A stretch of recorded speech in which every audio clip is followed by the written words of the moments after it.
What's up, Eaterinos? Welcome back to another edition of the Shane and Cari Variety Hour.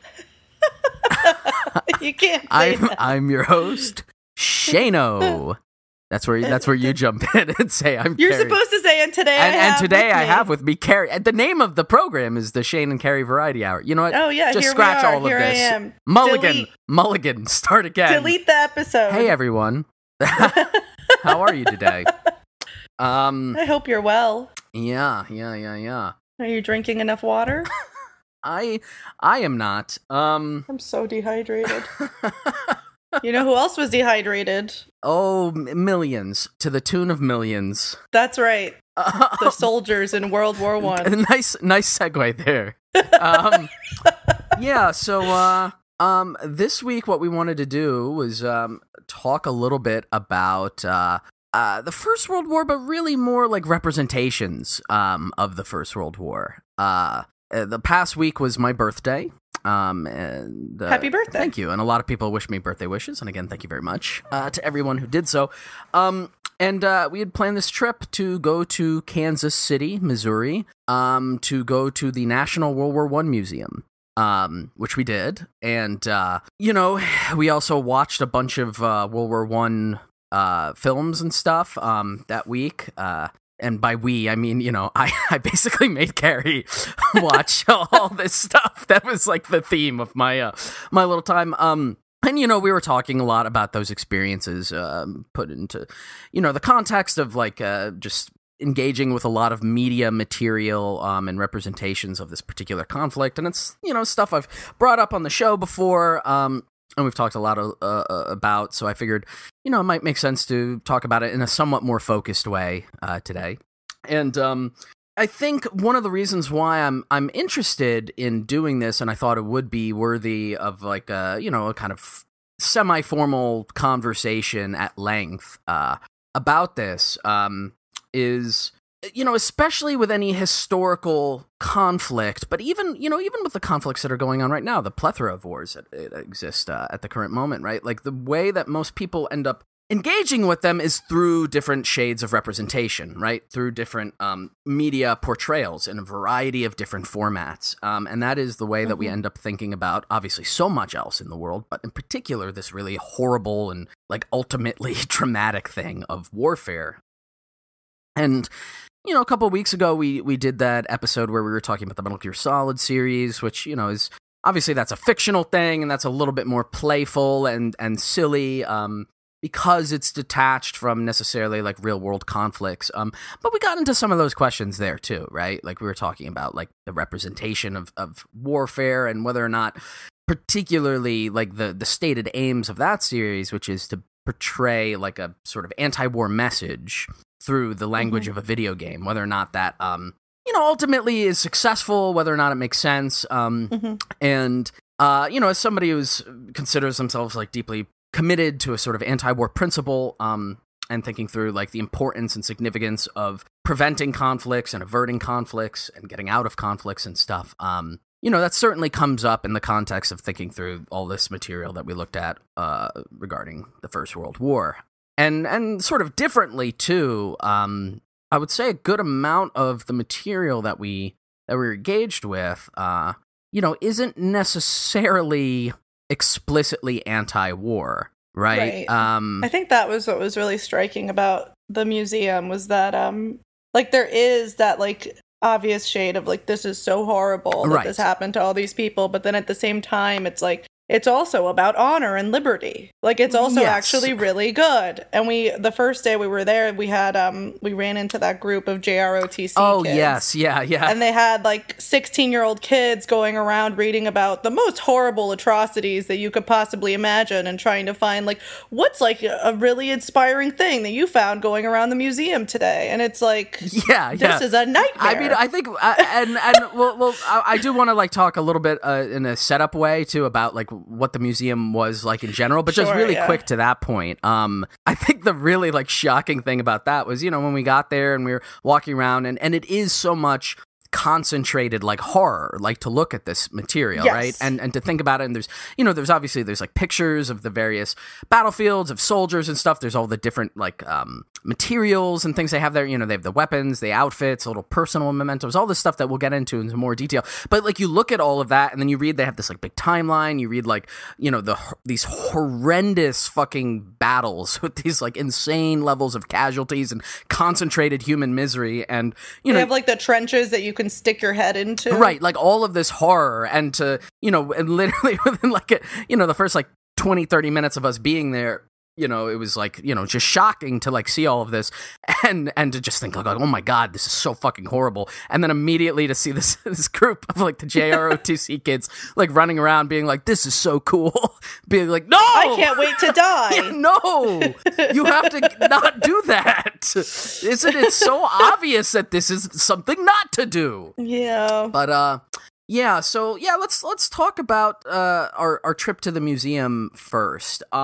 Sure. Which I gotta say, just as an kind of general overall impression, as somebody who's been interested in this particular conflict, and by no means an expert, but I've read a lot about it, read several books, watched a lot of films, documentaries, and stuff about it. It's been something I've thought about, probably more so than your average person my age. And I was like really impressed with the overall scope of the museum. And I got the impression you were too. You thought it was pretty good. Yeah, I mean, I've been to like a lot of different museums. Like World War I is not a super particular area of interest for me, but I've been to like a big variety of museums, and this is definitely just like the best one that I've ever been to. It really, in a lot of ways, and not to like diminish the seriousness, it really felt like a Disneyland of World War I. Absolutely. Because everything was so interactive and it was so exhaustive. Like, it's really not possible to do it all in a day. Like, it's just not. No, and we ended up having to go twice, just to see all of the stuff. And I still don't think we saw every single thing, because it's so detailed, and there's so like you're in front of one display, and there's literally just like 8 different things. Yes. That you might like miss a couple. Like I remember you sent a picture to our friends in like a group chat, and I saw in that picture something that even though I had stood in front of that display for like 5 minutes, I just hadn't even noticed it because there was just so much. Yeah, I mean, and I think your line of because you said it while we were at the museum too, of this is like fucking Disneyland, is appropriate not only in the sense of that kind of like care and the sheer amount of detail that's in the thing, but also like because there's lots of display cases that have a variety of objects. I mean, when I say a variety too, I'm talking about like thousands of objects, whether it's like weapons or armor, or personal mementos, other items that were there. There's like in the 2 kind of really big halls, there's like at least a dozen like artillery guns. They have like a fucking tank inside. There's just like and everything is.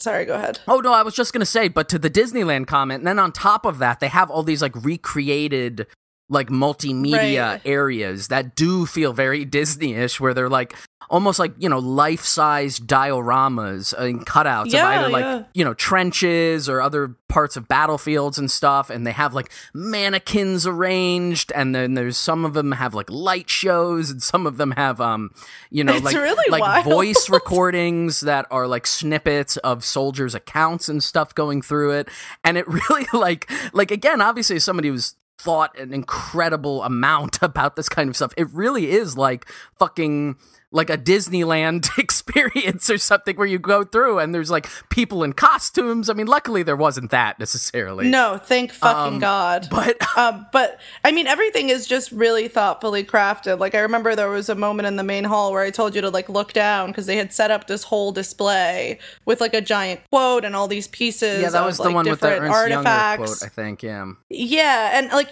the lighting, the sound in every room, like every single aspect of this was really thought out. And I mean, I'm sure part of that is just the incredible amount of funding that they've been able to get. Like I remember one of the employees I spoke to said even back when they initially started the museum, in 1 week they got like $10 million. Yes. Which like in the 20s is an insane amount of money. Yes. So let me actually talk a little bit about that, because I did a little bit of background research into the actual founding of the place, and I do think it's interesting, and it'll get into the question overall of like, what does it mean to have a memorial or to have this representation? Like, who's it for? What are the driving forces behind it? Because, initially when I was sort of, before we, when we were in the early stages of even before we even planning this trip, I was like idly looking around at different stuff, and I realized, oh, there's a National World War I Museum, and I was like, oh, it's in Kansas City, Missouri. That seems odd to me, and not in any way to to whatever be like a East Coast elite, but it's just it's a going assumption that I've always had, being somebody who grew up in New York, that like the majority of the kind of like big national monument stuff, especially anything that is like directly related to a war on such a large scale like that, would be in like Washington D.C. Or in and to be clear, area. We loved Kansas City. Oh, absolutely, and I gotta say too, it is nicer than every East Coast city, yes. in my opinion. And I should say too, I don't want to get too sidetracked into the trip stuff necessarily, but a couple of people who were listeners to the show reached out and stuff while we were there, and said very nice things and gave us recommendations and all kinds of stuff. So I wanted to just communicate verbally my appreciation for everybody who did so. While that we was were really there. nice. But to the museum itself, so I was like, I didn't really have that much expectation of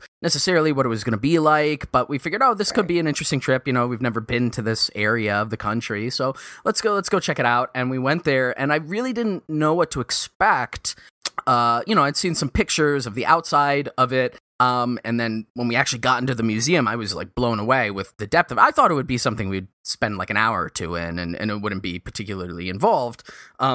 But yeah, it was like clear this is like an incredibly well-funded, well-designed, well-crafted, very carefully constructed space.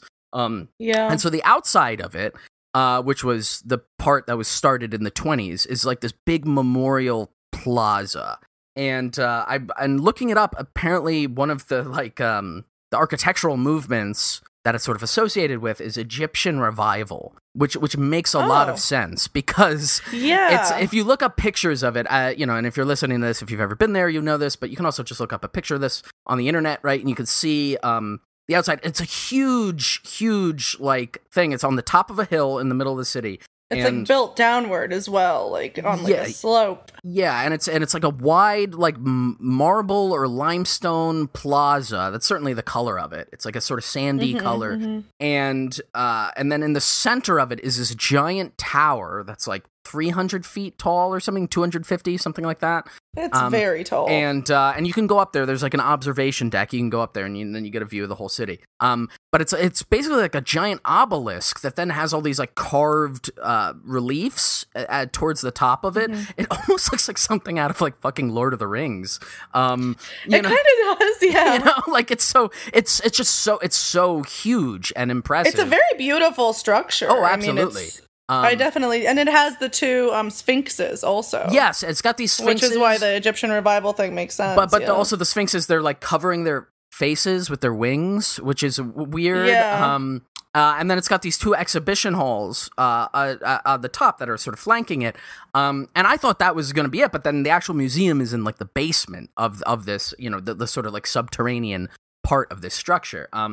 And so, especially when we got back after, going a couple of days there and seeing it, I was like, oh, like, how did this really get built? Because a few people had mentioned stuff when we were at the museum, all the volunteers there, they were really excited about talking about it. But I looked it up, and so apparently in the 1920s, I think it was in 1921 when this started, it was just like a group of Kansas City philanthropists, and you can take that with a grain of salt. Always. Founded something called the Liberty Memorial Association. So this was like, just a couple of years after the conclusion of the war, and they came together, essentially all these like rich business guys, and were like, we want to put together a memorial monument to the First World War here. And a couple of the names that were in this Liberty Memorial Association, or LMA, that I wanted to read out. And these are like, as I was looking at these, it occurred to me, like, we could probably do like whole Eat the Rich episodes about each one of these guys. Sure, probably. I'm sure they're all criminals. Yes. In their own yeah. So the first one, Robert A. Long, he was a lumber baron. Okay, classic. Then there's James Kemper, who is the son of William Kemper. And William Kemper had founded a ton of like banks in the Midwest area, including one called the City Center Bank, which his son James was then president of. And their family, I guess, is like very big in, that sort of like local politics and the business interests in Missouri and Kansas. I was gonna joke any relation to Ellie Kemper, and it's literally she's a descendant of him. It's her great grandfather. Yes, yeah. Oh my god! And they were very well connected to the Trumans. Sure. There's another guy, J.C. Nichols. He was a real estate developer. And I'm just gonna read these 2 sentences I found on him from Wikipedia. Oh boy, okay. Quote, his most notable developments are the Country Club District and Country Club Plaza in Kansas City, which influenced suburban developments in other parts of the United States. He served leadership roles in local and national real estate and organizations. Through these organizations, his ideas about real estate and planning helped to shape methods for racist and anti-Semitic restrictive covenants and zoning. End quote. Okay. So that's his legacy. Oh, wonderful. Okay. And then there was another guy, William Volker. And I noticed when we had gone elsewhere around the city, we had seen that name pop up a bunch. That's right. That was the one I saw on the side of the building. Yes, Volker Street and Volker. I was like I wonder what that is. And apparently he was a picture frame millionaire. A picture frame millionaire. And interestingly, also given the context of, why we're talking about him today, he was born in Germany. Interesting. But, these were all like, again, this was the Liberty Memorial Association, all rich sickos. From what I can tell, I don't think any of them fought in the First World War, again, because they were rich. Sure. But nonetheless, I bet none of their kids did either. Yeah, absolutely. But they wanted to create this memorial, so they gathered just out up of pure patriotism. Exactly. I guess. Yeah. Somewhere I read it was like the motivation was undiluted patriotism. Perfect.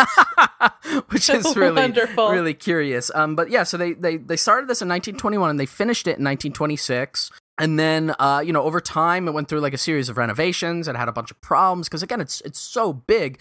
And, we're talking about 1921. It was 100 years ago that they started putting this building together.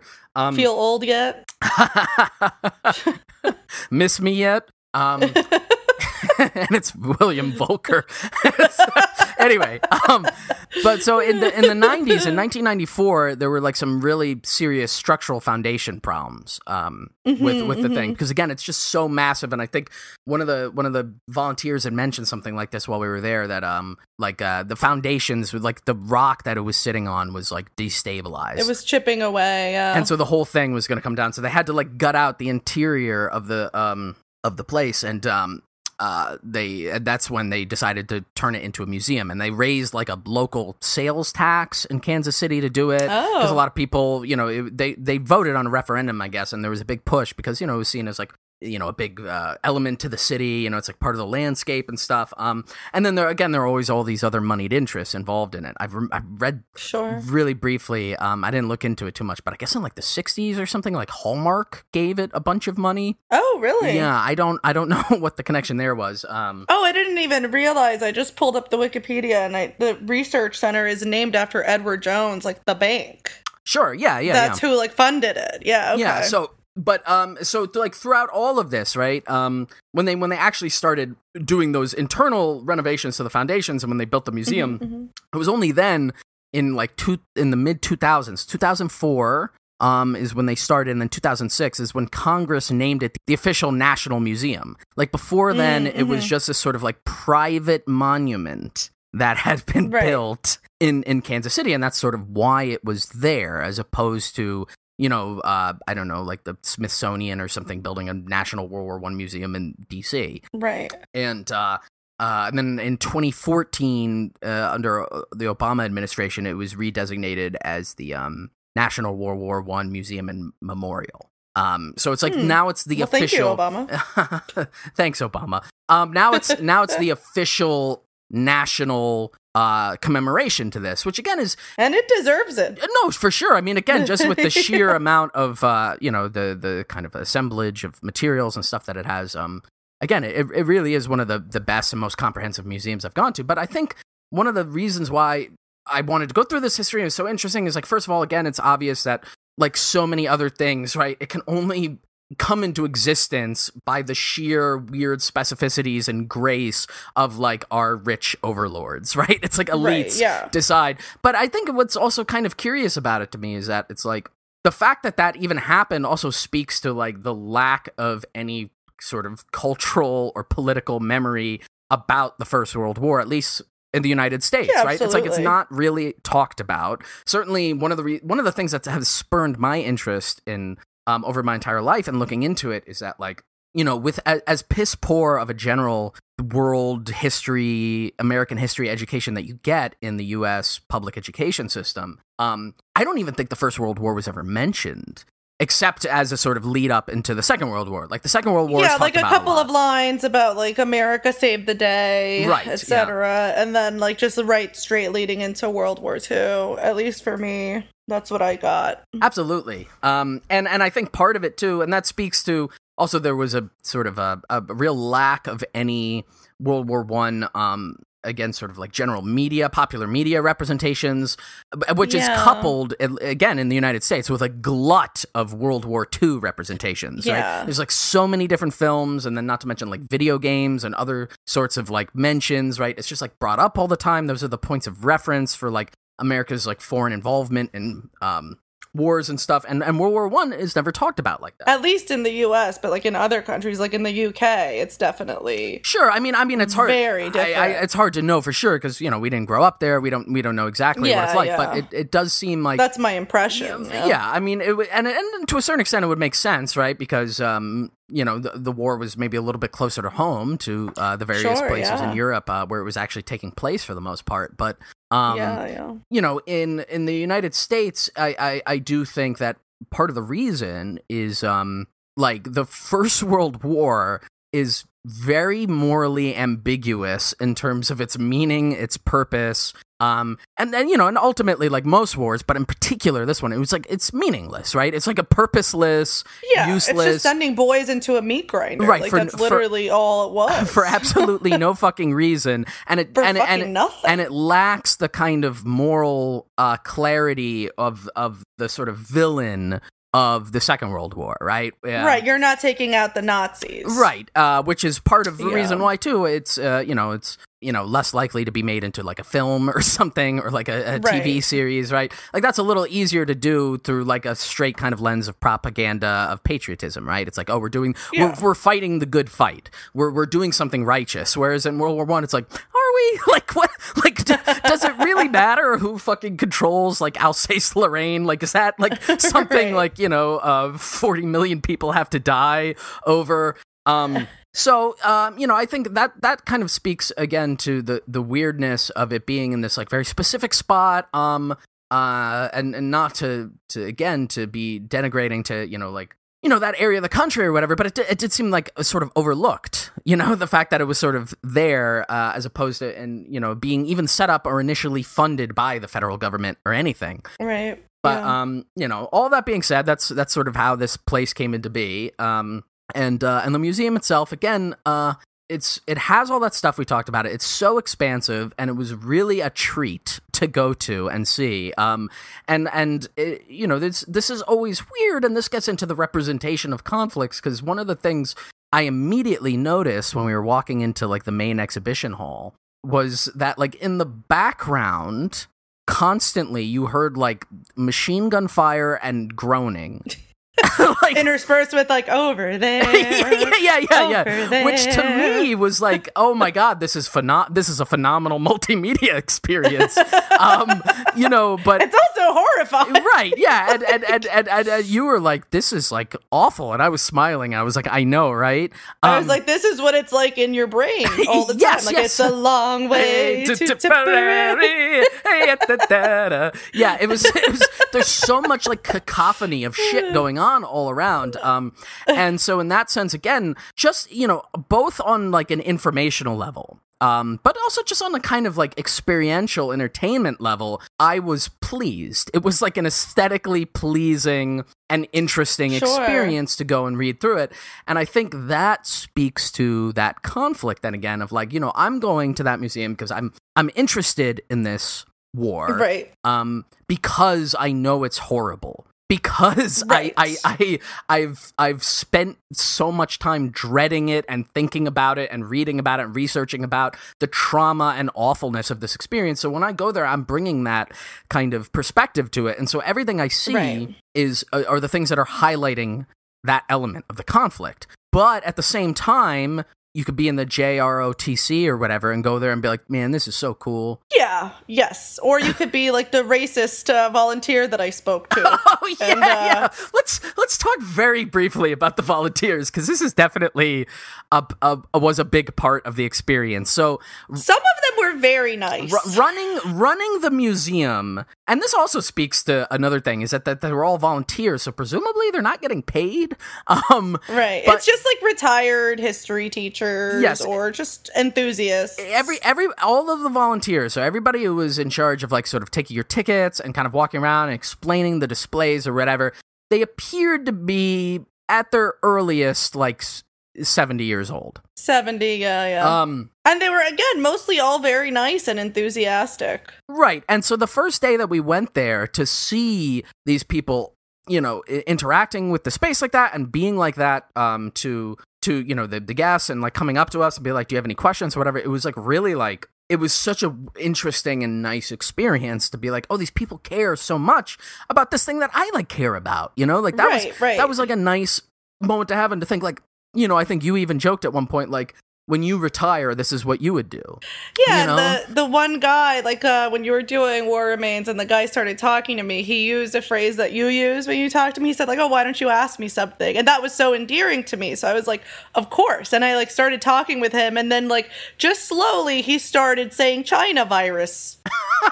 do you want to give the context for that? Okay, so we started talking, and I mentioned to him, which is something that I wanted to mention here too, is that like the most striking thing to me about the museum was like just the contextual experience of seeing all these other little events that coincided with the war that were by themselves so impactful, like the Spanish flu or like the Russian Revolution, things like that. So I mentioned this to that guy, and he was like, you know, the really interesting thing is all the parallels with right now. Like a lot of people think that the Spanish flu back then was actually a China virus, just like what we're seeing today. Yeah. And I was like, oh. That's the turn. I need to get out of this conversation as soon as possible. Yeah. But highlighting the positive, that context of seeing all those little things, they have this like really huge timeline that spans two halls, and you can see all these like little things, and some of them on the wall are like things that are underneath the war timeline that are just like, by the way, also this thing that's changing the world is going on at the same fucking time. Right, yeah. And that was so striking. It was so interesting to me because, you know, obviously we've talked about the Russian Revolution and I've read about it, and I never like fully contextualized it. Like seeing it in the timeline of everything else that was going on with the war was so striking. Yeah. I mean, it's a direct product of the war, you know what I mean? And that's one of the other reasons too why I have the general like kind of historical interest in this period. You know, again, because it's not really talked about as often, and it seems so much more distant than any of the other kind of more recent, you know, developments. But there's so much about the foundation of the modern world that occurs as a sort of consequence or you know, concurrently to that conflict. And borders that were set, right? The Sykes-Picot Treaty, that you know, the British and the French sort of secretly divvied up the Middle East, you know, which created like a lot of the various like national boundaries that exist there now. And you know, and there's a lot of stuff going on, and I think that was one of the things that I really appreciated about the museum, and I didn't necessarily expect, was that it was a combination of and a well-struck balance between like these kind of big picture elements to the war and the whole lead up to it, the reasonings for it, the complexities of the geopolitical situation at the time, but also like the political economy of the various nations involved, like the imperial like dimension to it. And so it has all of that stuff, and then it has like the big picture, like the timeline kind of stuff, which is how I think most people tend to think about history. They think, oh, it's like names and dates, right? It's like this battle started on this day, and this is how many people died, and this was the outcome, and there's the winners and losers and stuff. But it had that coupled with a really again, well curated and very detailed and I think genuinely reflective attention to what individual experiences were like in the war, with a particular focus on soldiers, but also including like civilians as well, just like all of these mementos and stories and snippets, again, like audio clips. There were like 5 places you could go where they would play audio clips just on loop of like different readings from different memoirs, diary entries, novels, firsthand accounts, interviews with soldiers, other people, attached to the conflict, civilians. I think my favorite thing was the snapshots exhibit, which I believe is a temporary exhibit. And I didn't realize that personal cameras were so common back then, and that in part Kodak was it Kodak or Polaroid? I think it was Kodak. I think, if it was Kodak, like they used the war to like promote the idea that you should have a camera. So all the soldiers had cameras, civilians had cameras, and it was just this huge gallery of all these like really, really intimate pictures that I had just never seen anything like that before. And then when you get to the end, there were even more albums of pictures that people had donated, and just getting such like an intimate view of these people and like their day-to-day lives. Like there was like the little wall where like those 2 soldiers were like giving each other a bath. Yeah, that was an interesting one too, because that was they were divided kind of, that snapshot exhibit was divided into thematics, and it was mostly like non-combat photography. It was like pictures of soldiers a lot of the time, but like doing daily life stuff. And so you saw them like smiling and doing it, and there was like that one wall was about LGBTQ. Soldiers and civilians and stuff during the conflict. And it's something that's obviously not talked about in a great deal, in any representation of it. But it had all these like really intimate moments where you could tell like, these 2 soldiers are not just like war buddies, they're like lovers, and they're like, they care and I had so never much even for each other. thought, like, I had never even thought about the context of like how many of these soldiers had that experience and then like experienced all these horrors and then went back home and still weren't able to live their life as themselves, like that. Yeah, of course. That like really got to me thinking about that. And again, this sort of speaks to the representational quality of this stuff again, where, like you were saying, First World War is also the other element of like the modern age that it is the harbinger of, is like the popular media and mass representation, particularly like photography and film, right? And because it's the very beginning of that, it tends to be that like a lot of the film quality is, not that great. It's very difficult to preserve and stuff, and so. And we can get into, there's one of the films we watched too that we'll talk about, the They Shall Not Grow Old, kind of gets into that question as well. But yeah, I mean, it's really an interesting thing to look, because there is so much documentation of what happened. And obviously it fits into the context of this museum as a sort of memorialization. But it's sort of sad that so much of it is also like, it feels like lost, right? It's like people don't care or don't want to know about it. And so, just in terms of the quality of like memorialization and like, being a place where all that stuff can be housed and in a reflective way, I think is ultimately, it's like a net good, right? Like there should be a place for that.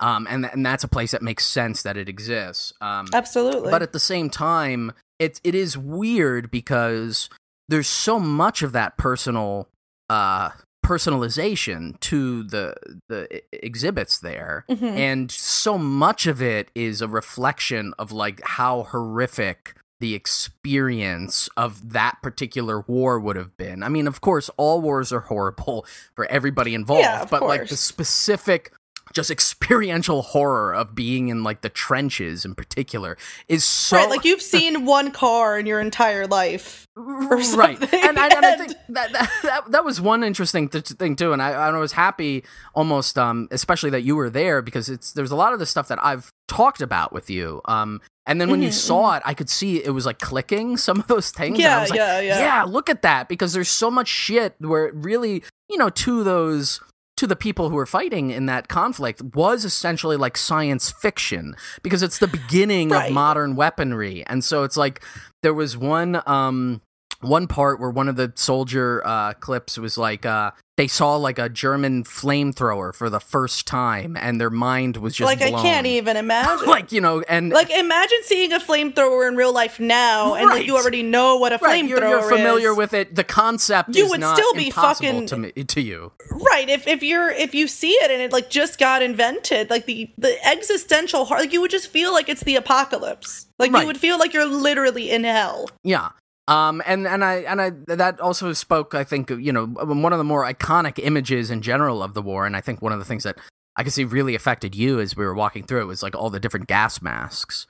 You know, there's just like the sheer that was like the worst dehumanization thing of people. And again, it's also I really can't imagine. Yeah, it's to speak again to this idea of like representation and mediation, right? It's like, obviously, when you're looking at something in a museum, there's already, like, a distance, but there is a qualitative difference in seeing, like, photographs or even seeing films, whether they're archival films or representations, to then actually go in person and, like, see the thing up front. Yeah, for sure. It's totally has a different effect. And even just the stuff with, like, you know, again, all of the artillery guns, like, you know, me and you have been working on another project that we're going to do at some point for the show about the Krupp manufacturers. Yeah. It was all Krupp. And you could, and you know, we had read, you know, these different books and articles and pieces about it. And then to actually see in person, like, oh, here's one of the fucking Krupp guns. Like, and it says Krupp on and here. This is crazy. It's the size of the room. You know, it's like gigantic. And the other funny thing, too, is considering that the museum itself, again, didn't open. The memorial was open in the 1920s, but the museum didn't open until the mid-2000s, which means that, like, all of this stuff that they had, they acquired quite a lot of it, like, relatively recently. And next to the plaque, you know, by each object, there would be like a plaque describing what it is. And then often there would be another plaque or another like card insert that said like, this is how it got to the museum. And for so many of those like big artillery guns, the story was like, well, after the war, this rich guy bought it and he just had it.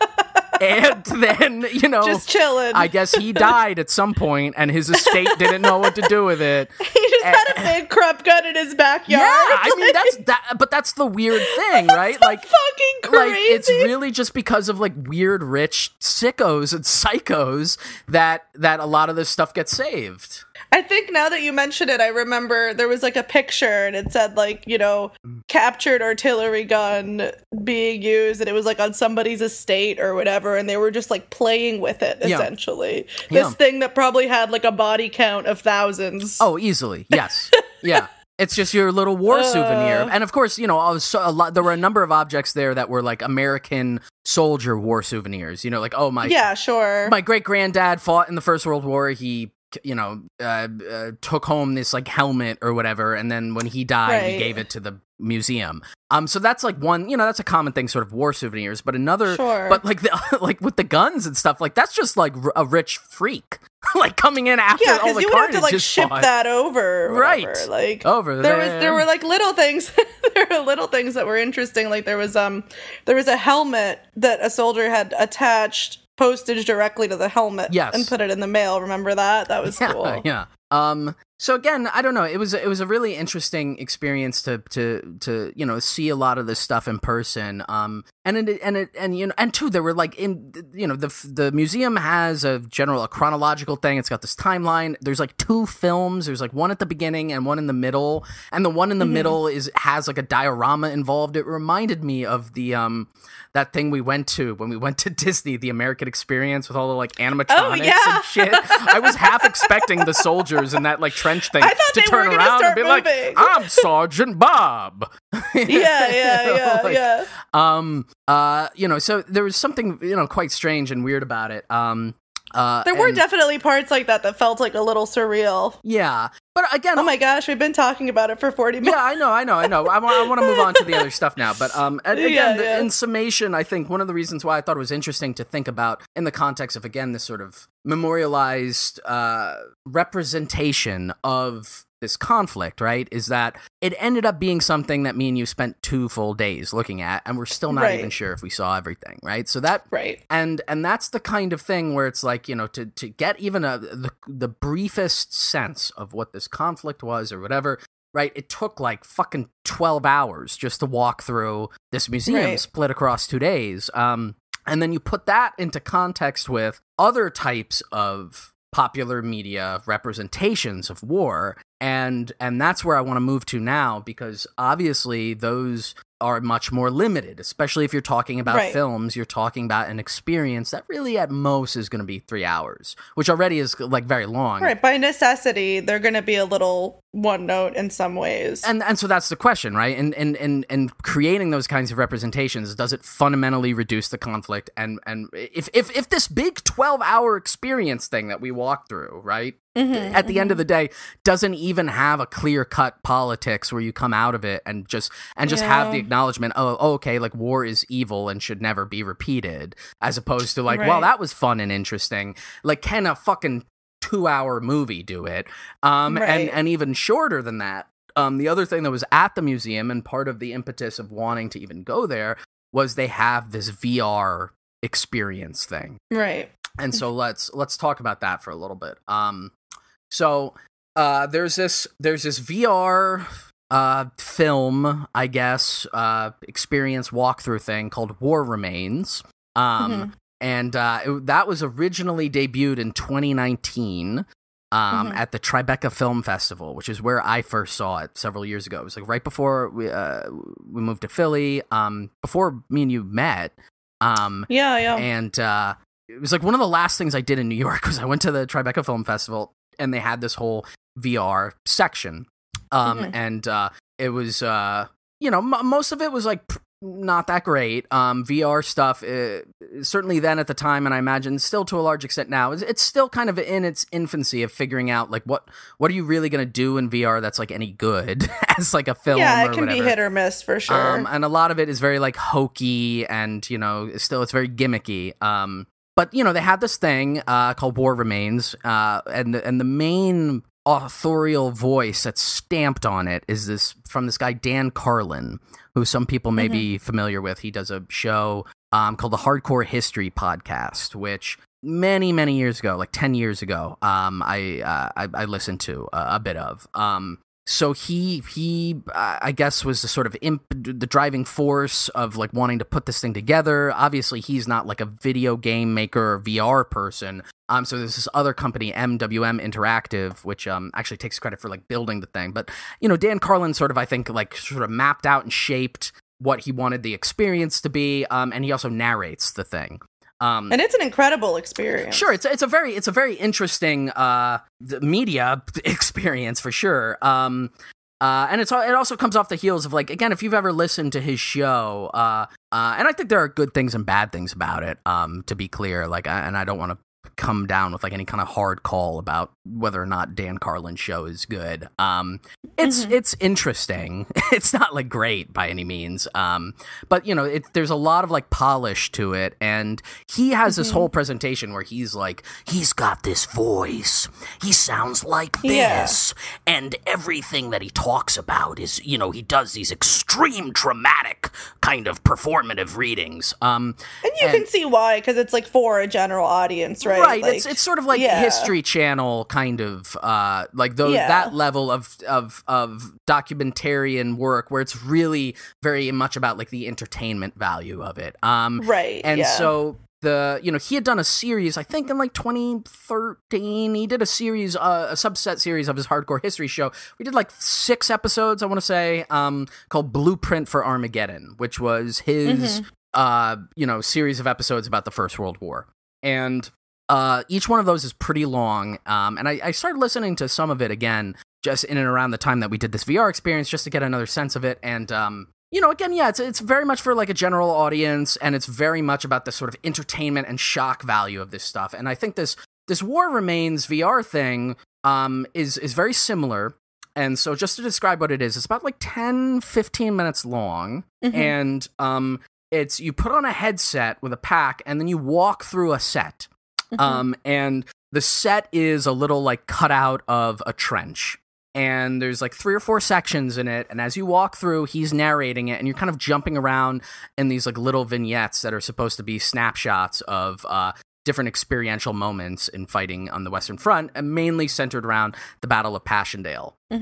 And you go in, and the first thing that you do is like you're in a hot air balloon, and he kind of sets up the stage, and you're watching like a dog fight happen between biplanes and stuff, and then you walk through the trench, and then there's a part where you go through like an artillery barrage, and you're seeing this like you're seeing troops like jump over the trenches and stuff, and then you walk through another section, and all the trenches are dead after the artillery barrage, and then there's like a gas attack, and it's extremely visceral, and it's very loud, and it's overwhelming. Yes, and the idea is like and it's said multiple times, is like, put yourself in the shoes of a soldier having to fight through this battle.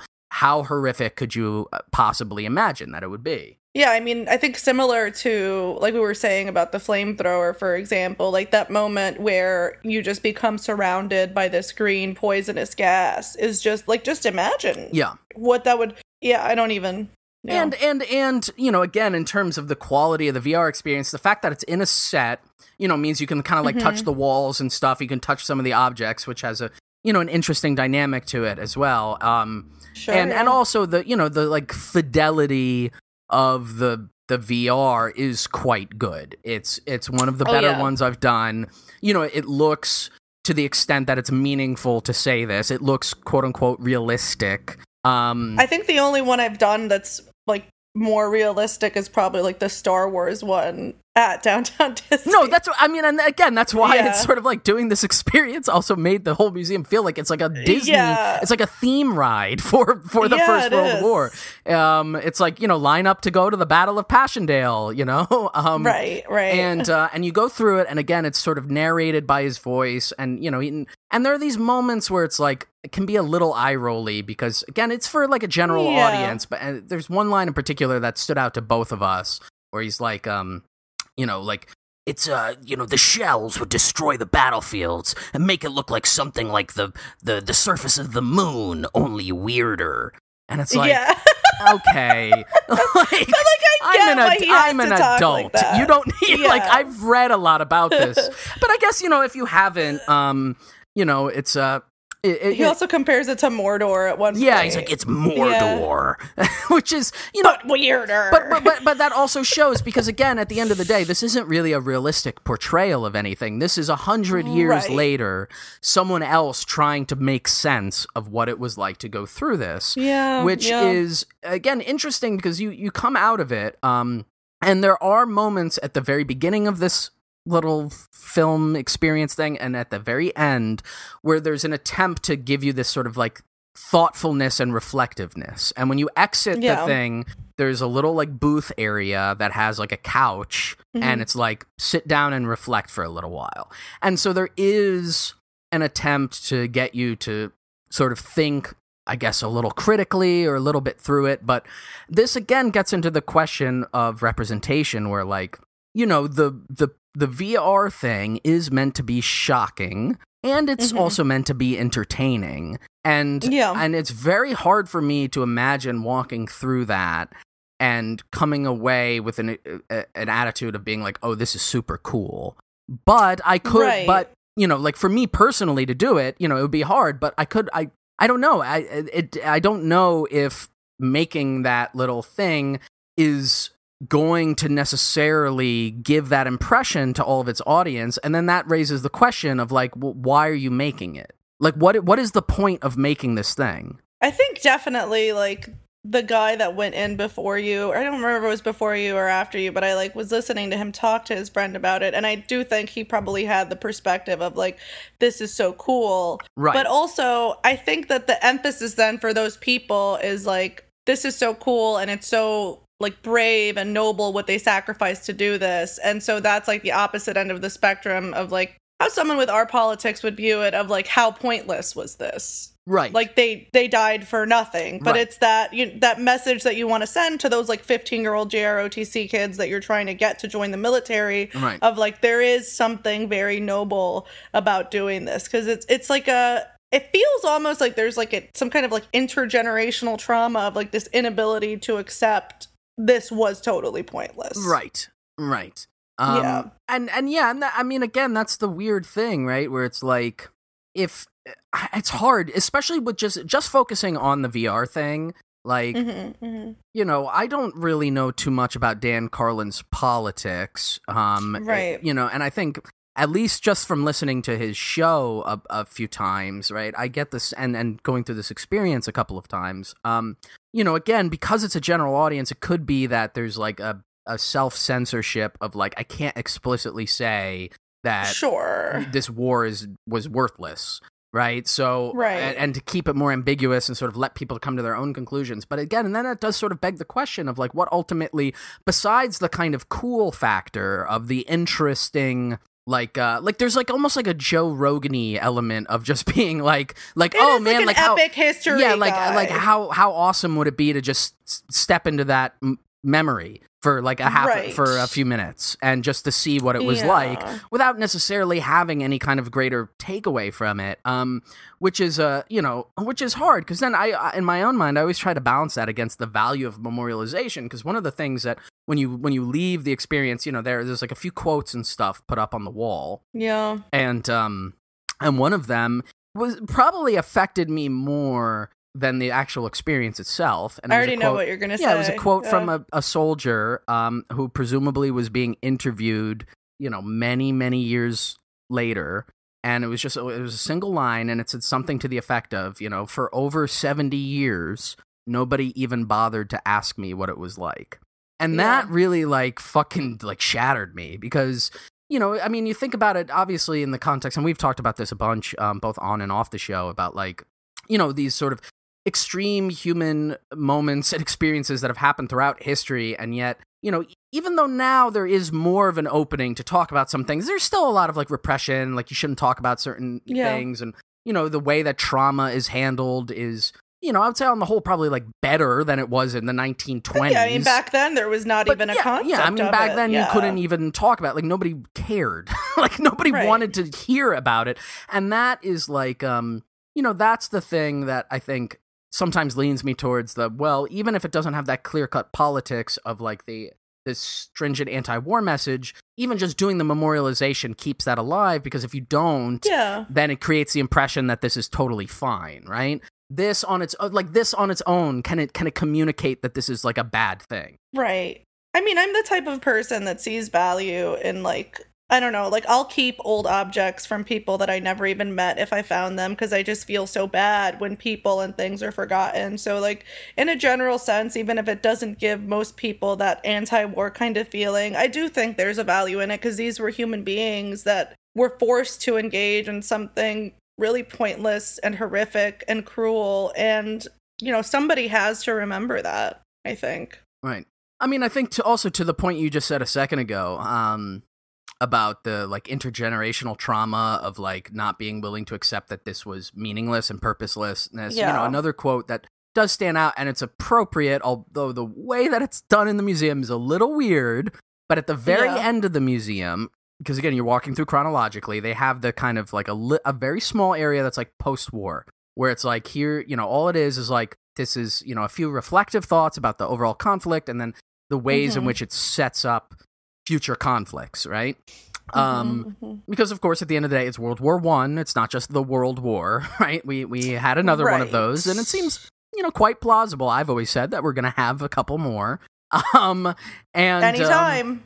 And you know, one of the quotes on the wall there is from Hitler. And it says former veteran. Yes, that's the weird part. It's Hitler is quoted as German veteran, which is what like, else did this guy do? I mean, is that? I wonder. Is that the first line on his Wikipedia page? I would guess not. But the quote, again, which is appropriate, and I think it works in the context of what you were just saying, is it's something to the effect of like, we cannot accept that 2 million German soldiers died for nothing.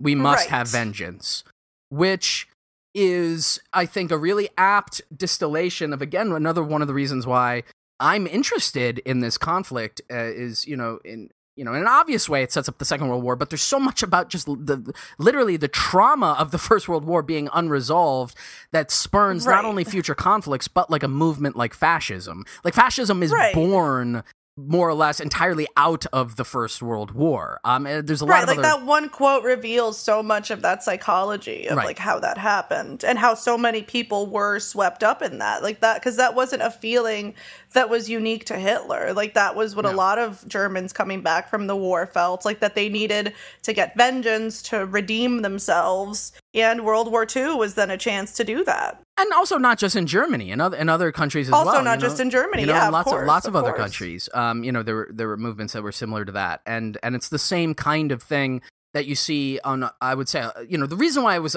ended up being on such a large scale is just because, again, the sheer numbers of people involved in the First World War. You're talking about millions and millions of guys. And all kinds of people, right? Either fighting on the front or involved in the total effect of the war effort back home. It's to the tune of millions, but even in the relatively quote unquote smaller wars that at least like the United States has been engaged with, since then, right? Like when you have soldiers coming back, and again, it's the same thing. Like they're usually nobody gives a shit, and in a big social way. Individual people care. I'm not saying nobody cares, but like it creates that the general vibe. Yeah. It creates that feeling of like why did this happen then? I was promised all these things. I went to go fight in this war for all these virtuous, valuable reasons. I was called a hero, and then I come home and the world doesn't seem to make sense, and that creates grievances and resentments that end up setting up either future conflicts or like really deeply dark political violent movements, right? Like fascism, and that's, again, that for me, that ends up being the reason why it's so important to talk about the war or any war, right? And to memorialize it and to think about it. But it's also a good key of like, if people who are firmly against the war don't like spend a good amount of time like building a narrative and figuring out how to talk about it, how to communicate about it, you cede that territory to then the people who do want to talk about war are the insane people who either lived through it or didn't live through it and want to valorize it and say, this is so good, we ought to do this again. Like that's right. And sorry, go ahead. No. I'm hot. I'm coming in hot. I was going to say, like, in a contemporary context, like, somebody else needs to be talking to those kids in JROTC besides the people that are asking them to go around these exhibits and find something inspiring. Right. Like, we need to have a different narrative to offer that is also, like, compassionate toward what was lost, I think. I do think that that's key, instead of being, like, whatever, all these soldiers were trash or whatever the fuck. Like, they were, like, real people, and I think that's like an entryway to talk to people about this, right? When you're saying like, I care that this was lost and I don't want this to be lost again. Right. And it's hard because, again, even to look at the history of the memorial, like we talked about, like the reason why it was come into existence was by a bunch of rich sickos for purely patriotic reasons. It's the same kind of valorization of the war. And it's easy also to mask things that might seem kind of anti-war. This is why I always think about this stuff, right? Because there's always that way to be like, the fighting was horrible and we went through so much, but ultimately it had a purpose.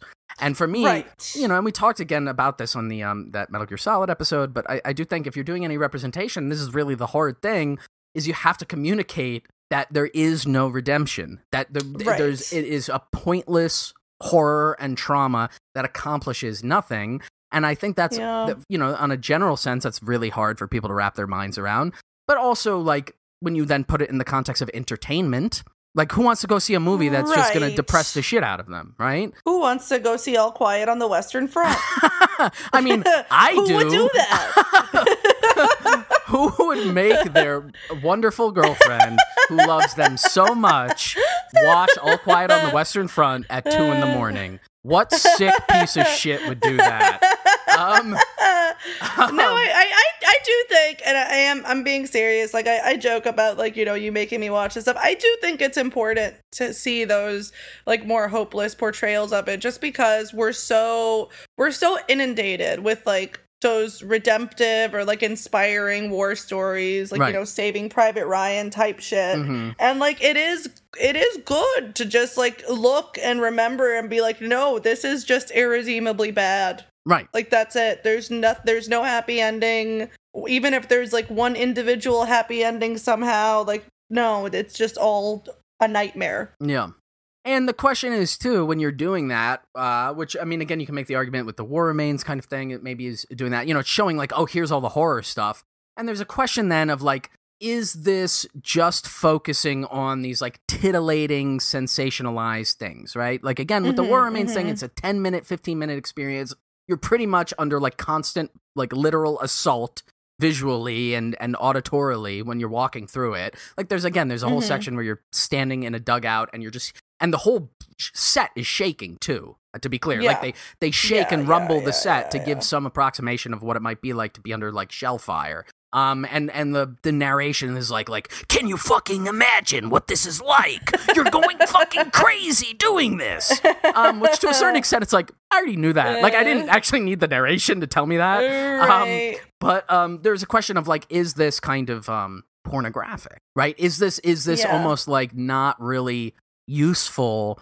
Is it just kind of shock value? And right. And I think that can lead us into one of the other films that I did want to talk about, because we watched it while we were on our trip, called They Shall Not Grow Old, which is a film from 2018 by Peter Jackson, most famous for making The Hobbit: The Desolation of Smaug. No laugh on that, huh? Okay. No, I just got. My little wheels were turning in my head, making the connection to like Dan Carlin saying it's just like Mordor. I was just thinking if there's anything about the psychology of then Peter Jackson he was making the Lord of the Rings films. I was really deep in thought. Yeah. I hadn't made that connection. That's actually a good one. Yeah. But yeah, this film, it's I guess, the closest genre you would put it in is like documentary, but sure, it's not exactly it's like a narrative documentary, I would say. And the gist of it is, all of the audio in the film is, the vast majority of it is like a string of edited clips from interviews with soldiers who fought in the British Army, and that takes a wide gamut too. There were. The United Kingdom had a huge empire, so you're talking about all the people from the sort of Anglophone countries, and then the places from the empire. And I think, oh, sorry. I was going to say, and I think one interesting thing about the way that they did that, because I remember when we were watching it, I was like kind of reading about the film as it was going on. They like listened to clips and interviews from like hundreds and hundreds of soldiers, and I think that most of like the little clips that they have, like there's not a lot of like repeated from the same person or whatever, because they wanted to give just like an overall expansive, for lack of a better word, vibe of what it was like to be a soldier there, rather than give the story of any one particular soldier. Yes. Which I think is a really interesting framing. Yeah, absolutely. And to accompany that audio stuff, the sort of main, I don't know, gimmick or whatever of the film is that all of the footage is archival footage from the First World War, but about 15 minutes into the film, they colorize the footage. And they digitally enhance the footage. They do like a frame blending thing, because a lot of cameras back then, they would record at weird frame rates. They would record like 13 frames a second or something. And so, if you play that to a modern audience now, it looks like jittery and weird. It's black and white. It's silent. So what they do is they slow it down to be like 24 frames. They colorize it. They digitally enhance it to give it a sort of smoothing effect, like a frame blending thing. And then they add in like when you can see like soldiers' mouths moves and stuff in these different archival videos, they'll add in like sort of ADR lines of what lip syncing what the soldier was probably saying, and sometimes it's quite obvious. If it's a pretty intimate shot, you can tell. Even though it's a silent thing, you can see with a professional lip reader, I guess, like what they were saying. And it is really incredible. Like they did a really, really good job of that. Yeah, just on a sort of again, filmmaking technology level, it's a pretty impressive like kind of bit of restorative history. And if you watch the trailer for it, which I did beforehand, and I was like, oh, I'll watch this. One of the lines that they have is like, all of this footage gives you this impression that people back then lived in this like black and white and silent world, when they didn't. They lived in a world that was filled with noise and color and stuff. Right. And so then to see this sort of, quote unquote, come to life before your eyes is a pretty affecting thing. And again, because like you were saying, all the interviews are, aggregated around just like kind of intimate soldiers' experiences. there's no, it's not a documentary that will tell you anything about like why the war happened or any of the battles or anything like that. It's just kind of like it's like a moodscape of like, this is sort of what, in general, what it felt.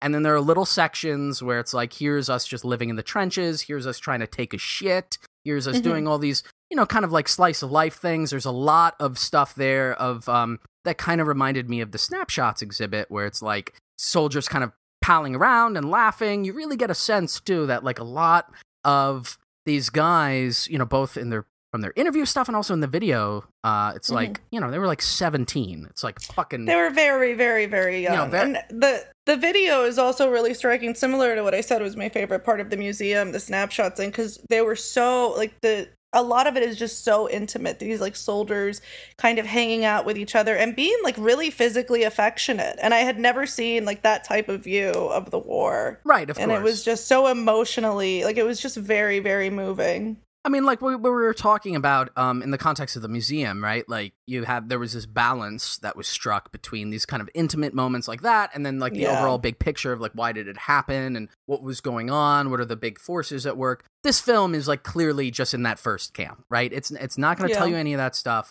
And again, I was very personally affected by it. And one of the reasons, at the very end, I think there's a dedication at the very end of the film, or I may have just looked it up afterwards, but I guess Peter Jackson's grandfather, or it might have been his great-grandfather, had been a soldier that fought in the British Army. An Anzac soldier, right?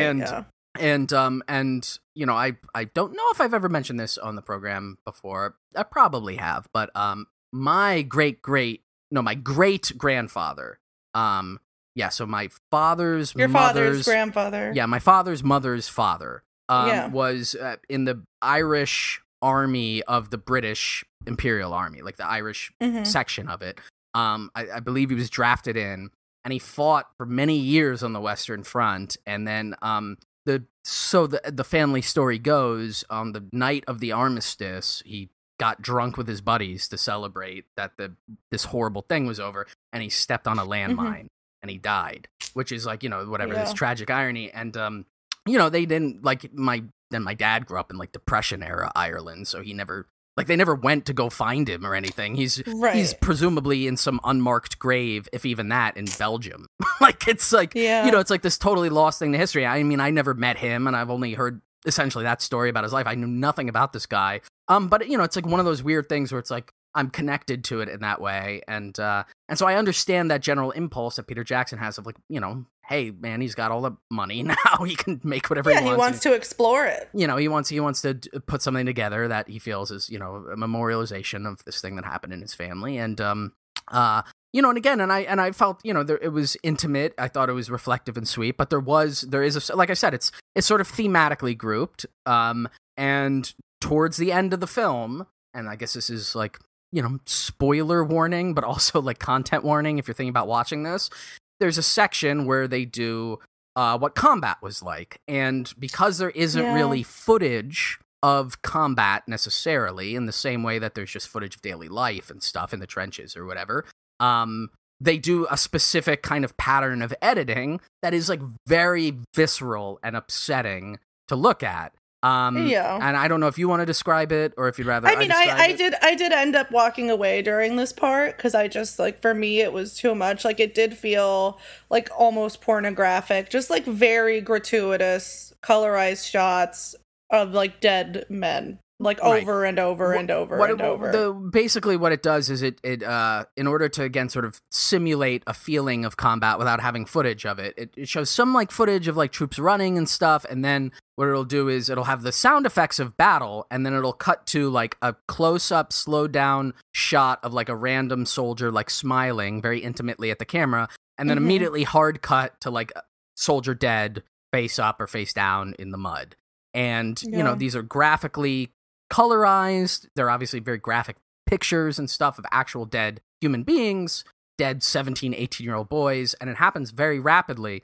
And, the sense that I think the film is trying to make is like, it's trying to shock you at that moment. It's trying to show you these are like the horrors. Yeah. And I do think, again, I thought it was appropriate, but I also understood your response of not wanting to see it and walking away from it. And I think that that's a very valid criticism, and it gets back into this consideration of like, what is this really doing at this moment? Is this shock going to work, or is it even aimed at working at communicating not just that this was horrible for these young men, but that like this is a bad thing, period. Right. Or is it like, I don't know, there's a weird thing about it, because then you think about the actual filmmaking again, and like they had to not only edit that, but like each one of those dead soldier shots that they took, they had to colorize it. It was probably multiple people's jobs to like digitally enhance and make more beautiful this image of an actual dead human being. Right. And Peter Jackson, I think, made no money off of this. And when we were like thinking through that and talking through it, I said, I really hope that Peter Jackson like paid for therapy for all these people that were probably spending hundreds of hours working on like the most brutal, like graphic pictures of dead bodies that you could possibly imagine. Yeah. I mean, and it's weird too. I don't know for sure, but it is kind of interesting to think like, do you think it was like the same team that did like the stuff for like Lord of the Rings and The Hobbit? Yeah. Like, do you think like, all right, it's the Weta Workshop. We used to make like Uruk-hai shields. Today we're going to be colorizing dead men. Dead boys. Little boys. Dead in the mud. I now that I'm like, as we're talking through it this way, because we had talked through this in like snippets or whatever, and I did like, I guess I kind of like avoided talking about it because that part of the film was so upsetting to me. I think that like now as we're talking through it, I feel like I get more why those shots are included, because like the moodscape or the vibe or whatever you want to call it, if it's supposed to be the experience of like one soldier, it does that successfully. And then what that part of the film then represents is like that soldier's life being thrown away, like it's nothing, and it's very sudden and it's very jarring. And that is what that experience was. Like they were just like existing and like, forming relationships with the other soldiers and like going, walking through the mud, whatever. And then, one day just all of a sudden they were just shot in the head. Yeah. Or blown up or whatever. And artistically and contextually, I understand the purpose of that. But it is still, it's horrible to look at. And I think it is horrible. But that's ultimately the question, right? Like, yeah. Because I think that's something I've encountered a lot throughout my life in general in trying to explain or, get other people interested in this stuff or to watch it. And maybe even to some of the people listening to this right now, right? Who are wondering like, would I want to watch this? I think that there's, I always have that impulse that I, and for a while I was like very hard about this impulse. I was like, it's really important to confront this stuff, and you have to, because it's real. And if you can't wish it away, you can't be in denial about it. You have to reflect on it. And that is the only way, like going through that trauma and thinking about that sadness and thinking about how awful that makes you feel is the only way to come through on the other end with a kind of productive, forward thinking politics of like, we can never let this happen again. But at the same time, I think, some of the stuff you're saying, which is very valid, which I used to be less receptive to, but I think that there is an argument to be made about like, is it too upsetting, not just for general people's sensibilities, not in the way of like, oh, I don't want to think about that right now, so I shouldn't have to, but like, is it a representation? Because again, it's not like, in terms of confronting reality, it's not reality. This is a media representation of a horrible thing. So there's like artistic and creative choices that go into that. And so it opens up the question of intentionality and effect. And like, does it accomplish that? Or does it just make it, is it like, aestheticizing death? Is it aestheticizing war? And I think that this then goes into one of the criticisms that I saw of the film, which was that in the promotion for it and like in the way that it's all framed, it kind of disregards like the work that has already been done, like the work of the original cameramen that captured those images and the work of people that have been working in film restoration. Because I guess a lot of like the promotional campaign around it was like, we took these shitty, grainy images and then in the promotional stuff, they put a scratch filter over it. Because the reality is that all of this stuff had already been painstakingly restored. Right.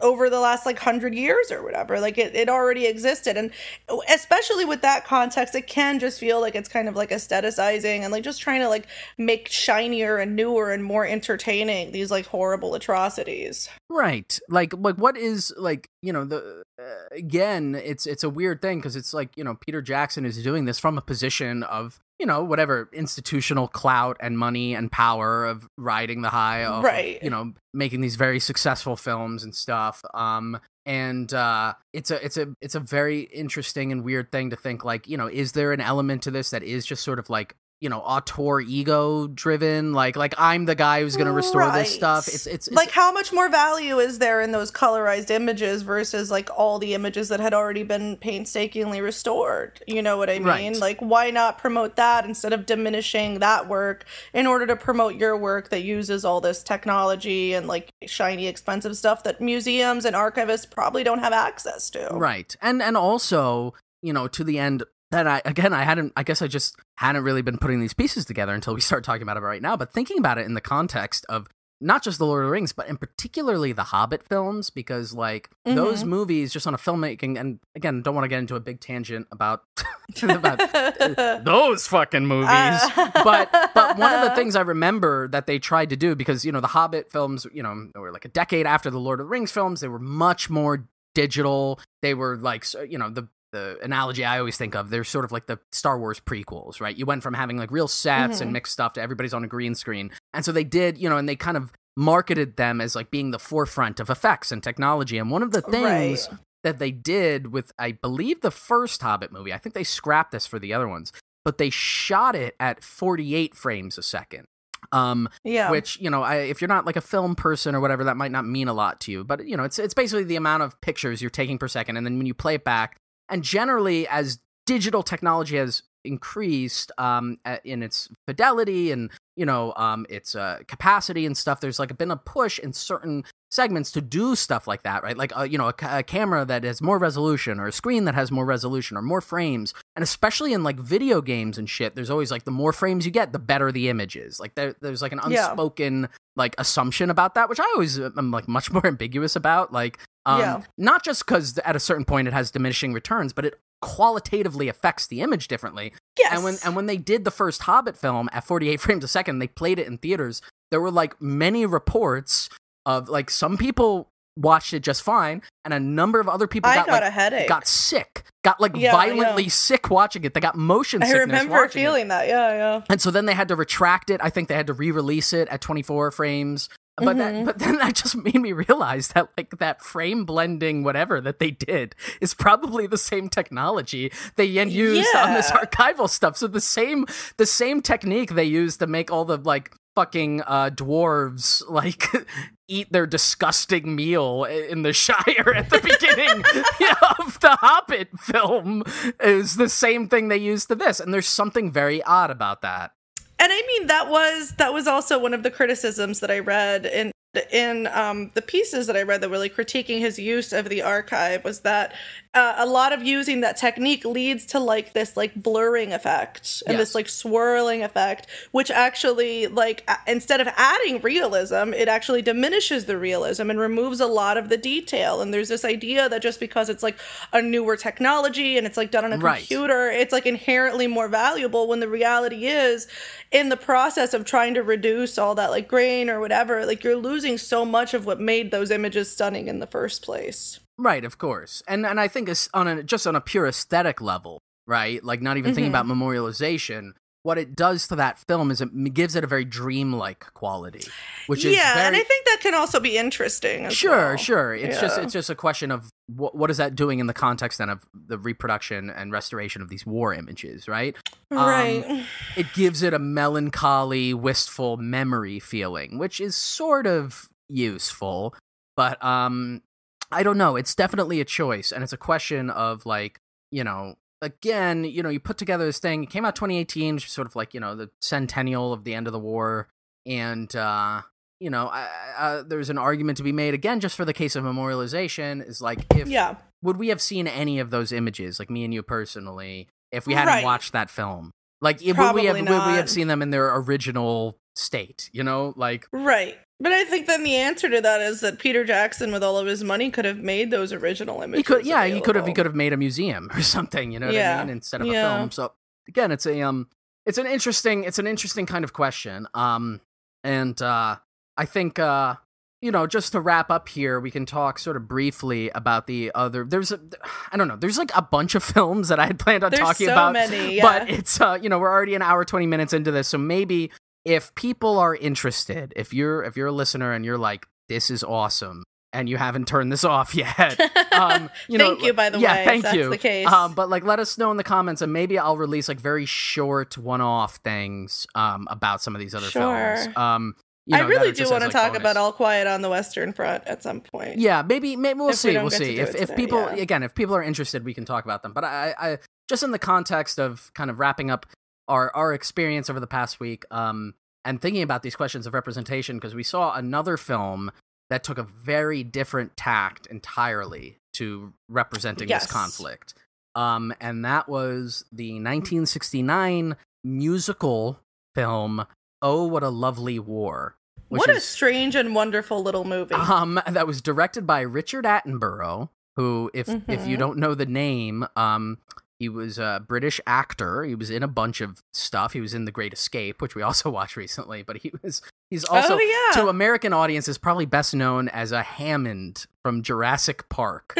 So that guy in the 60s that's so funny. directed this film called Oh, What a Lovely War, which is an adaptation. Originally, this media thing was a radio play in 1961 called The Long, Long Trail, which was then turned into a stage musical with the name Oh, What a Lovely War in 1963. And then that was adapted into a film 6 years later.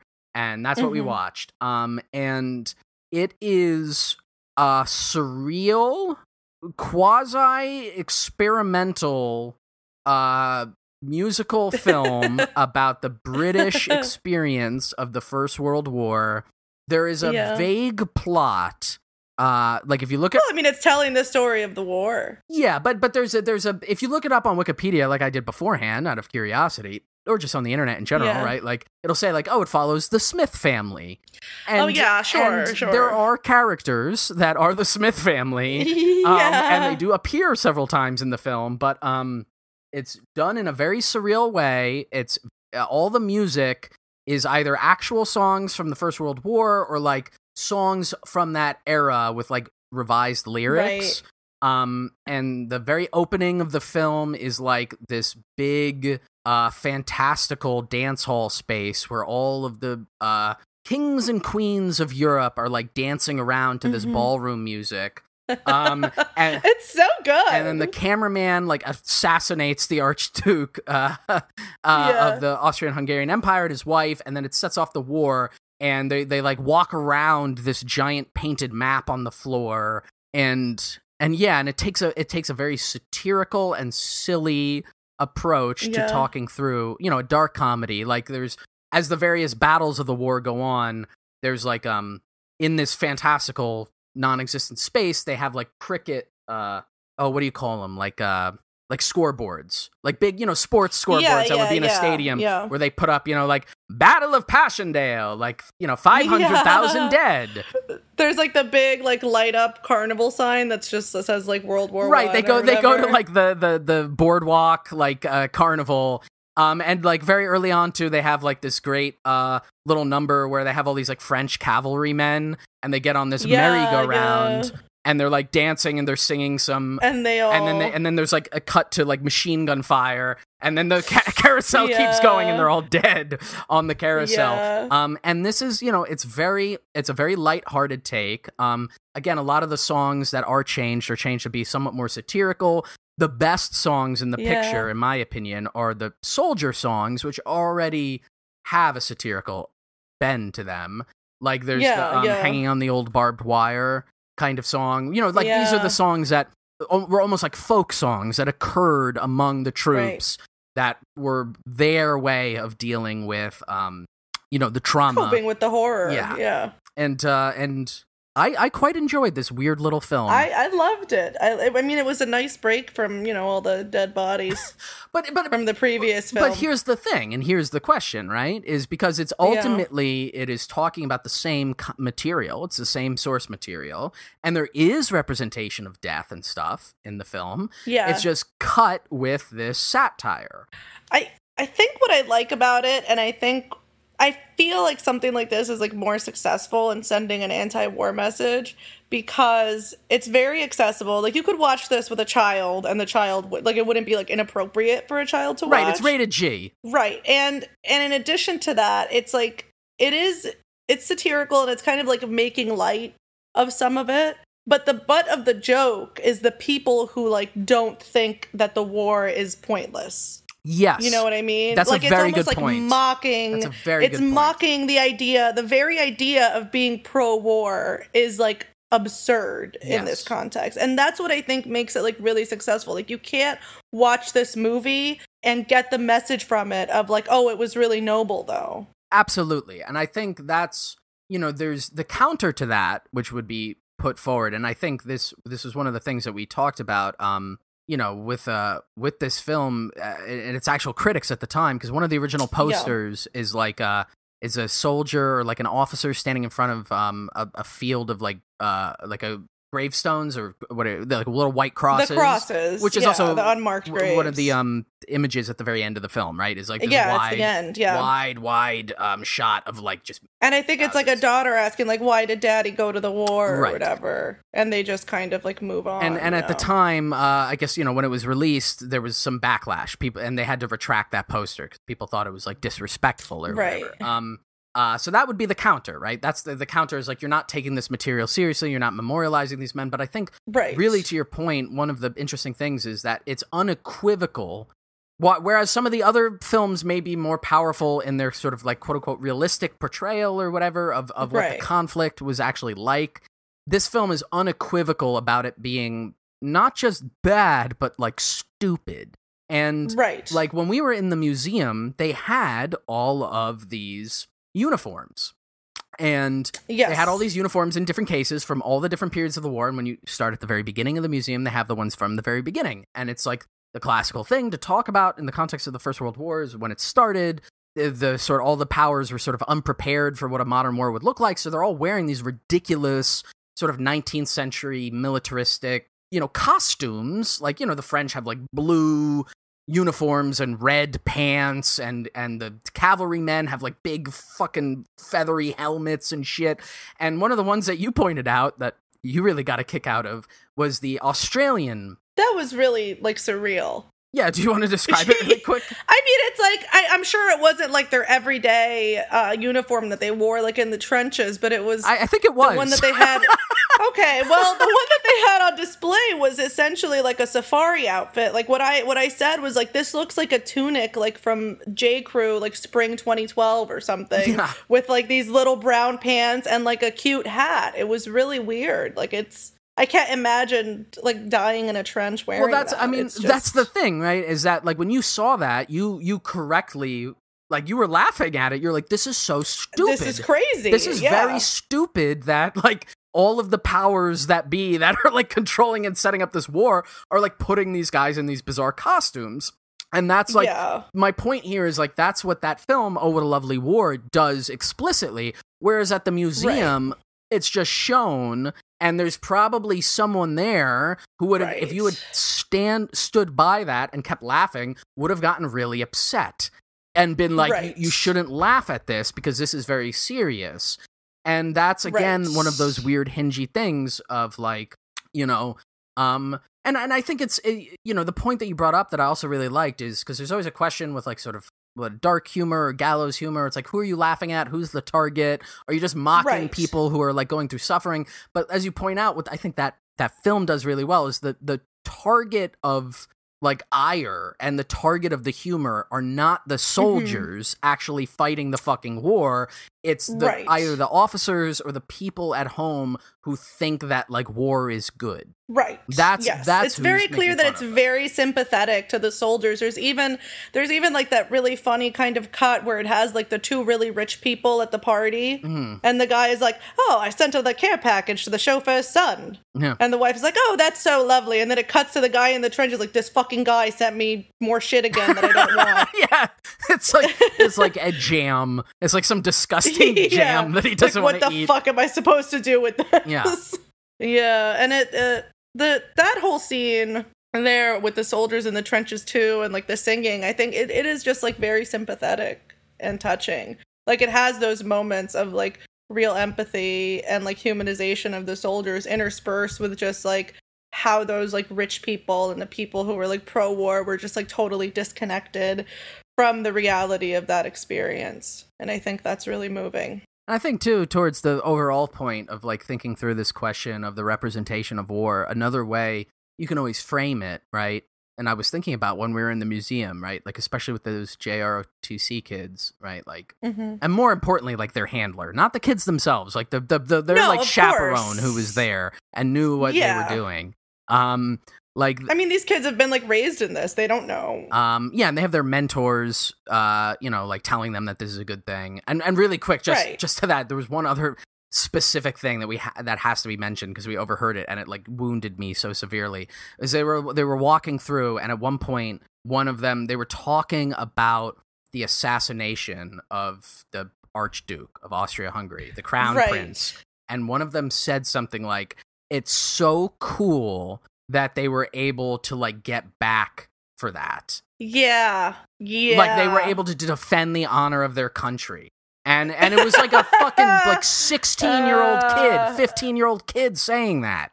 Like, why would you ever give a shit about the Crown Prince of Austria-Hungary? That doesn't even exist anymore. Especially, yeah, like in 2022, you're like, this rocks. Yeah, it's like those weird Twitter accounts that are like pro Habsburg restoration or whatever. Like, what the fuck? But I mean, I think then that speaks to just like, that's the context that kid has like grown up in and like been raised in, that's like the way he automatically views it. Sure, yeah. And it's really, that's why we need like a different narrative to like give. Well, that's what I was gonna get to saying, right? Is that like one way to evaluate the effective potential of any of these representations as being useful in sort of guiding towards an anti-war politics is to look at them, to experience them, and then ask yourselves, can someone who is pro-war use this? And in the case of the museum, it's like demonstrably true, yes. In the case absolutely. of the VR experience, I would also say probably yes. Somebody could take that and be like, this is a good thing or this is a noble thing. I would say even for the They Shall Not Grow Old, somebody could take that and be like, easily. This is about the heroism of soldiers and how good it is and what a noble thing it is to have comrades. But for no one could do that with "Oh, what a lovely war." No, you can't. There's no way around it. Like a Nazi could not use that. Right. It could never use that. Or any pro-military thing, they could not show that and be like, this is a demonstration. There's something in here that shows the redeeming quality of the war. And I think, and again, I'm not trying to make a moral argument against any of these things, because I experienced all of them and I enjoyed them and I found value in all of these things. But ultimately, the weird, silly satire thing is the one piece, it seems to me, that seems to have a shield around itself being utilized by a pro-war sentiment. Which is probably why there was, like, resistance to it and saying, like, this is disrespectful, right? Like, the people saying this is disrespectful are the ones that want you to think it's, like, a worthy and noble sacrifice to send your 17-year-old son to die in a trench. Right, yeah. Like, that's it. It's that simple. And I mean, you know, there's a bunch of other films here, and I'll just list off some of the ones that I was thinking about talking about. And again, you know, we won't bring them up now, but if people are interested, we can always talk about these later. But there was a really bad film I saw called Passchendaele that I really wanted to talk about that I think did a really bad job at anything. There was the All Quiet on the Western Front adaptation that we saw. Excellent. Paths of Glory. Obviously, we've seen a couple times and we've talked about. Johnny Got His Gun, which I don't think you've ever seen or read, but it was a novel that was turned into. And you can weigh each of those, right, against, like, you know, that barometer again is like, could, again, like a sort of pro-military or like a fascist person use this as a way to memorialize the war? And if you look at them, there's a few of them where it's like, absolutely not. No. And those are the ones that are like, show like almost, you know, no redemption. Like there's no redeeming qualities to the war. Like the end of All Quiet on the Western Front is just like unequivocal. Yeah. Like of what a waste this was. And I would argue, too, and my sensibility with that particular adaptation is the only thing that adaptation was missing was the guy dies, there's, like, the courier font, you know, like, typewriter thing where it types out All Quiet on the Western Front, which is how the novel And so, sorry, spoiler alert. If you've never Sorry read the that. novel that was written in 1929, everybody dies.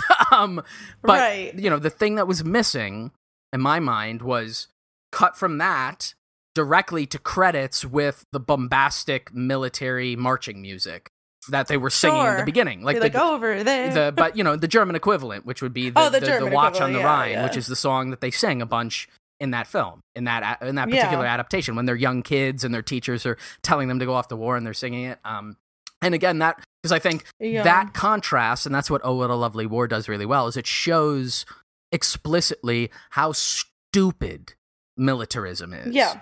That all of the songs and all the parades and all the fancy dresses and all of the weapons and all of this shit is absurd.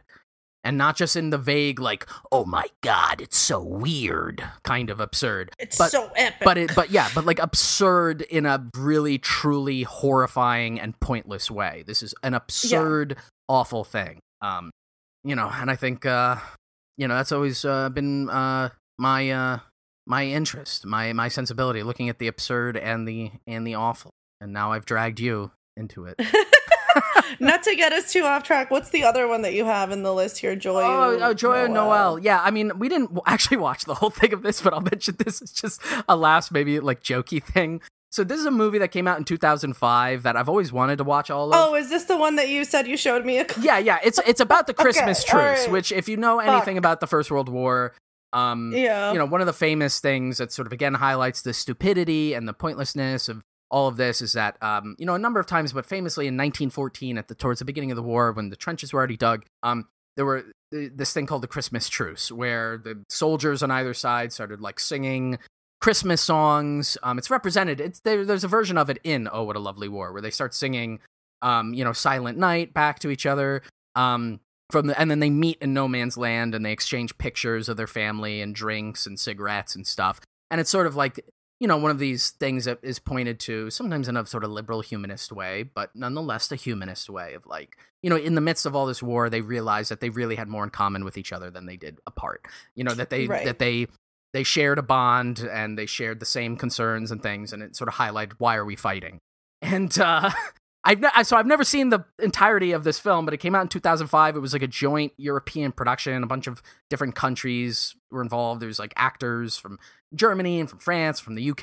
They're all in it. And it was like over Christmas this year. I was like, oh, let's just watch this, like the scene where there's the actual Christmas truce.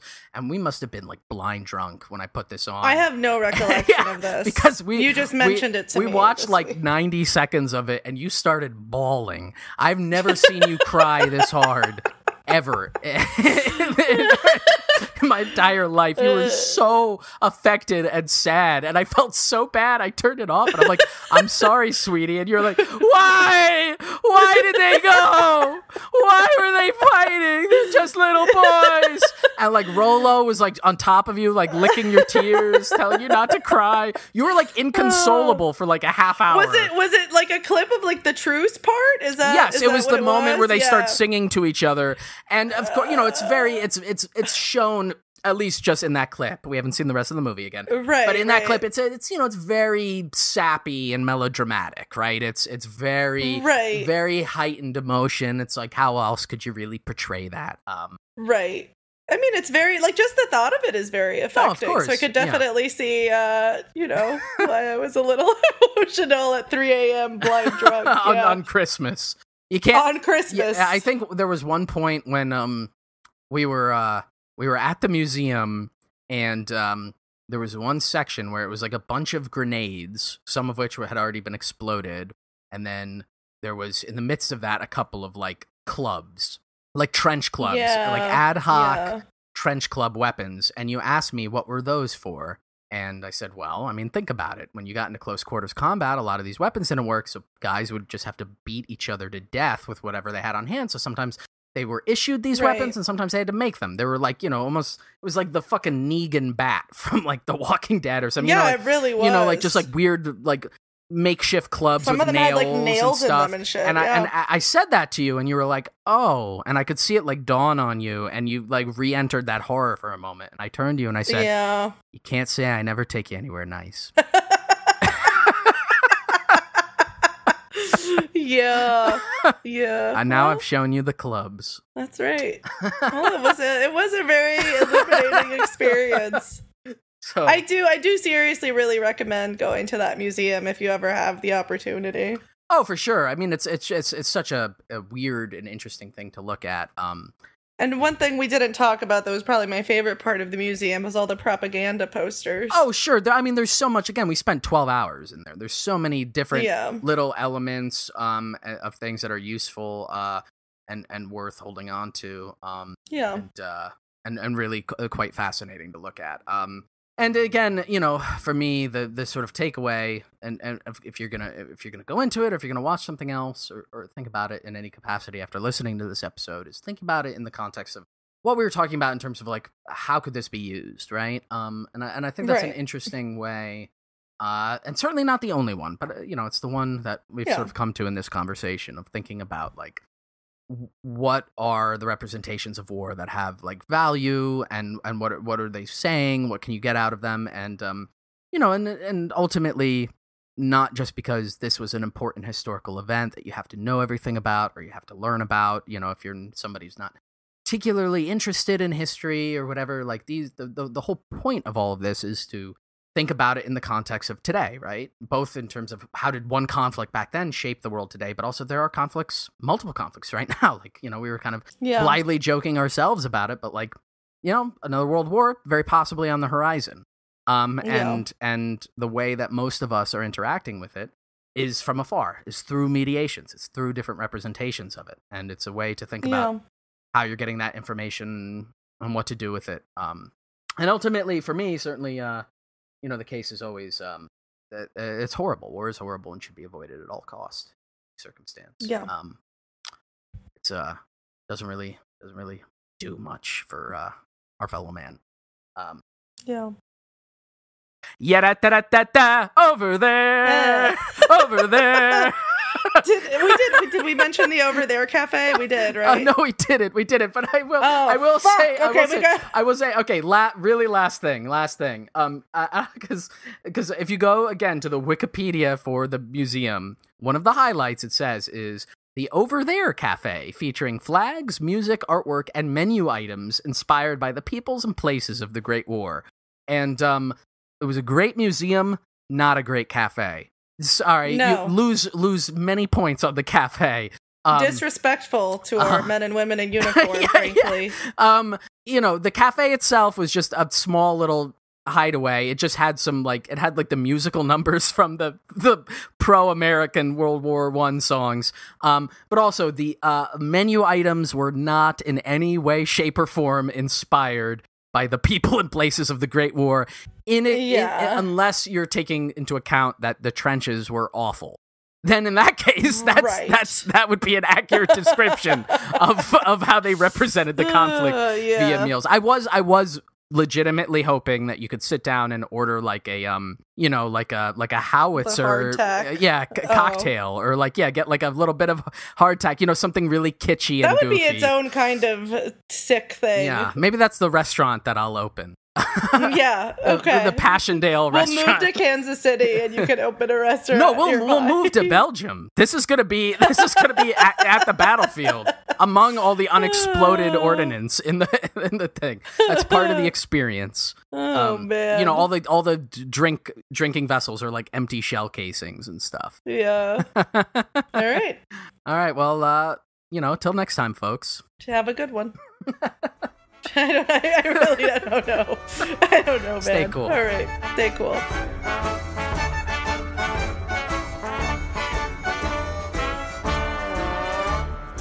Mademoiselle from Armitage, parlez-vous. Mademoiselle from Armitage, parlez-vous. Mademoiselle from Armitage, she hasn't been kissed for 40 years. Inky-dinky, parlez-vous. The officers get all the steak, parlez-vous. The officers get all the steak, parlez-vous. The officers get all the steak, and all we get is 38.